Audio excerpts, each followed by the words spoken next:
Your midterm project asks you to tell the story of Christian sacred architecture in an illustrated timeline.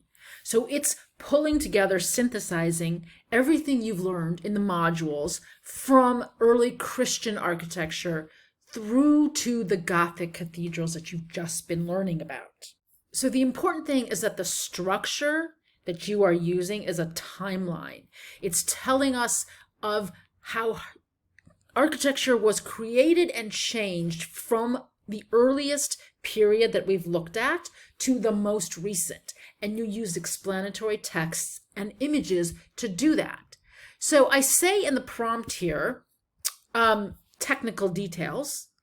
I say that I suggest using Padlet because I think it's really fun and gives you a lot of tools, but you don't have to use it. You can absolutely choose another tool, whatever works well for you. So I want to show you some examples to help you with your thinking and creating process. And these are examples of illustrated art history timelines that use Padlet or other tools from other classes. So the projects are not identical to this one, but they are close enough to really help you. So here's a work by a student in my Asian art history class using Padlet. And you can see that it's gorgeous, which is one of the reasons Padlet is fun. She was able to use a background that related to each of her post holes, right? That's a term we use in history, a post hole, like a post hole in making a fence where you have a post and then you run the fence to the next post. It's a way of thinking about historical time. And she's got a very early period of Chinese history, the Shang dynasty. She's got an artwork to illustrate that with the exact identifying information. What it is, you always in art history need to provide the identifying information of your artwork. Does it have a title or is there an artist's name? Often not, but you often know what it is. It's an oracle bone and what it's made out of. Materials are important and you always want to provide the date. And then she has a text explaining about this artwork in relationship to the historical context that it belonged to. And that's exactly what you want to do with your timeline project. So you can see that Padlet is pretty cool because it allows you to insert photographs and it allows you to have text so that you can provide your text. The student does her proper citations of her sources.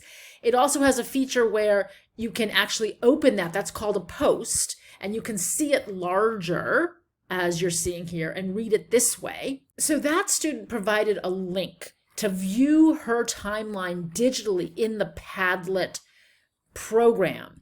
You can also in Padlet save a Padlet as a PDF, which is what this student chose to do. And she is providing a Padlet on Japanese woodblock printing, and she's listing her dates. She's starting with the 700s and going to the late 1900s. This is so important.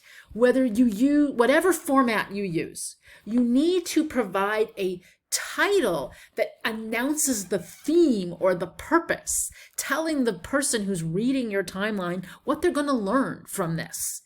I know I'm going to learn about woodblock printing, and also what she does that's so important is I'm going to learn about what happens from this starting point, the 700s, to the 1900s.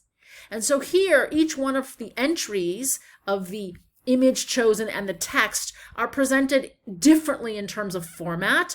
It works equally well, right? It's also very effective. Another student did a beautiful job just in a Word document. That's great. So using Microsoft Word, announcing this is a timeline of Japanese art, and then having a heading underlined with an image for each period of time. This might be nice for a lot of people doing architecture because with architecture, you may want to have more than one image. That is one thing about, for instance, Gothic architecture. You probably want to have an image of stained glass, but also maybe an image of some sculpture, also perhaps an image of architectural elevation.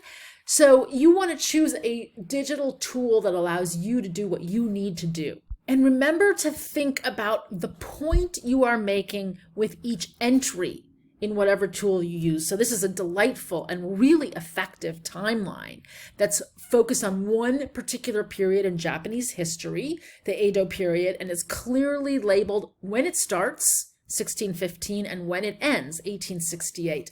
And then what I love that the student has done is they have broken it down essentially into a kind of a story in three parts, that there's a birth of these wonderful objects in Japanese culture, the netsukes and the inros, and then there's an evolution of them and they change, right? And so the text explains, as time went by, artisans were able to acquire different kinds of materials.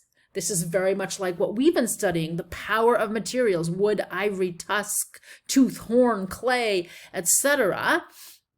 And then going on to the further evolution, as time goes on, what changes? How do these develop? That's what art history is about. It's about how artworks, art objects, they grow and develop. They change. It's like in Darwinian evolution, where a species grows and changes, develops in relationship to its environment. And with artworks, it's in relationship to the history, the culture, the social environment. So explain that when you create your timeline.